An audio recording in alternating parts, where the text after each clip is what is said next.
पुण्यातील प्रसिद्ध स्वारगेट स्थानक परिसरात एका 26 वर्षीय तरुणीवर बसमध्येच लैंगिक अत्याचार झाल्याचा प्रकार उघडकीस आला आहे। ऐन गर्दीच्या ठिकाणी हा प्रकार घडल्याने एकच धक्का बसलाय।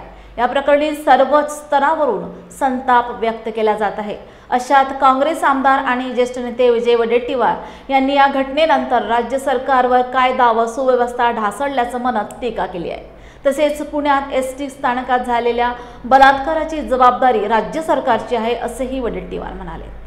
नाही, पुण्याच्या स्वारगेट बस डेपोमध्ये झालेली घटना ही पूर्णतः मला वाटतं की याची जबाबदारीच मुळात त्या विभागाने आणि सरकारने स्वीकारली पाहिजे। कारण जबाबदारी म्हणजे एकूणच जी घटना घडली त्यावेळेस तिथे असलेली यंत्रणा काय करत होती, ज्या पद्धतीनं तिथे चौकशी केल्यानंतर तिकडे जे काही साहित्य मिळालं, म्हणजेच 4 बस हे केवळ शोषण करायसाठी, तिकडे महिलांच्या शोषणासाठी या बसेसचा वापर होत होता का असा प्रश्न मोठा निर्माण होतो। 20-20 सिक्युरिटी गार्ड असताना तिथे एका मुलीवर बलात्कार होतो आणि शासन मात्र आम्ही कारवाई करू म्हणून केवळ ते थापा मारत असतो। खरं तर राज्यामध्ये गृह खात्याची आता रोजच इब्रत चाललेली आहे, वेशीवर टांगल्यासारखी परिस्थिती आहे। या सगळ्या घटना महाराष्ट्रामध्ये कायदा सुव्यवस्था नसल्यासारखी परिस्थिती झाली आहे। आम्ही मनामध्ये शक्ती कायद्याच्या संदर्भामध्ये मसुदा तयार केला होता। हे आता या सरकारने, आमचं सरकार गेलं, सगळी तयारी झाली होती आणि त्यानंतर या सरकारने शक्ती कायद्यामध्ये लागू करून त्या पद्धतीनं कडक उपाययोजना करण्याची गरज होती, त्याची भीती निर्माण करण्याची गरज होती या कायद्याची, पण तसं कुठेही या राज्याकडून झालेलं दिसत नाही।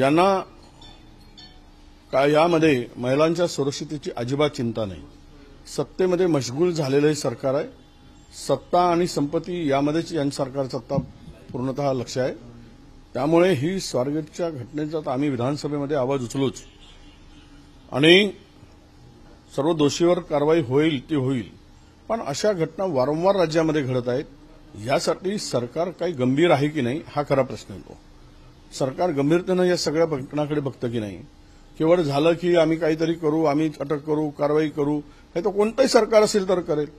पण ज्या पद्धतीने या घटनांमध्ये वाढ होत चालली, महिलांच्या शोषणामध्ये वाढ होत चालली, बलात्कारामध्ये वाढ होत चालली, अत्याचारामध्ये वाढ होत चालली, पोस्कोच्या केसेसमध्ये वाढ होत चालली, त्यामुळे सरकार म्हणून काही कडक भूमिका स्वीकारणार की नाही, ही सरकार म्हणून त्यांची जबाबदारी आहे की नाही हा खरा प्रश्न येतो। म्हणून सरकारला आमचा शेवटचा असा इशारा आहे की तुम्हाला गृह खात्यामध्ये जे काही आता हे चाललेलं आहे, धाक कायद्याचा राहिलेला नाही राज्यामध्ये, आणि त्याबरोबरच त्याच्या पलीकडे जाऊन या राज्यामध्ये एकूणच आत्ताची राजकीय परिस्थिती जी काही निर्माण झाली त्यामुळेच गुन्हेगारांना अभय असल्यासारखं वाटतं।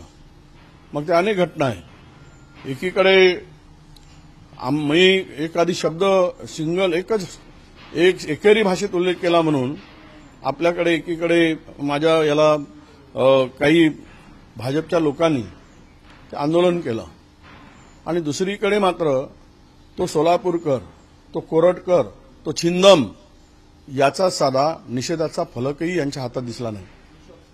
म्हणजेच याचा अर्थ असा आहे की छत्रपती शिवरायांची बदनामी करणाऱ्यांना अभय द्यायचं, कारण तो आपल्या कुळातील आहे म्हणून, आपल्या पक्षाचा आहे म्हणून, आपल्या आरएसएसचा आहे म्हणून, जर अशा पद्धतीनं महाराजांची बदनामी करण्याला अभय द्यायचा, त्यांच्या तोंडातून त्यांची तोंड का शिवली गेली, का निषेध केला गेला नाही, आणि काही उपडसूम माझ्यावर हे करून मी काही वाईट बोललेलो नव्हतं, मला त्यावर अजून बोलायचं नाही, माझं वाक्य स्पष्ट आहे त्याच्यामध्ये।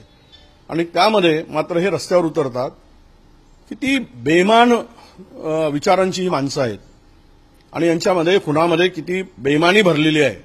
मग तो शिवाजी महाराजांच्या मृत्यूपासून तर संभाजी महाराजांच्या मृत्यूपर्यंतचा इतिहास पाहिला तर ही जी बेईमानी आहे, ही बेईमानी महाराजांना सातत्यानं अपमान करणारी जी काही विचार आहे, तो विचार या राज्यामध्ये पुसण्याचं काम देवेंद्र फडणवीस करतील का हा त्यांना आमचा प्रश्न आहे।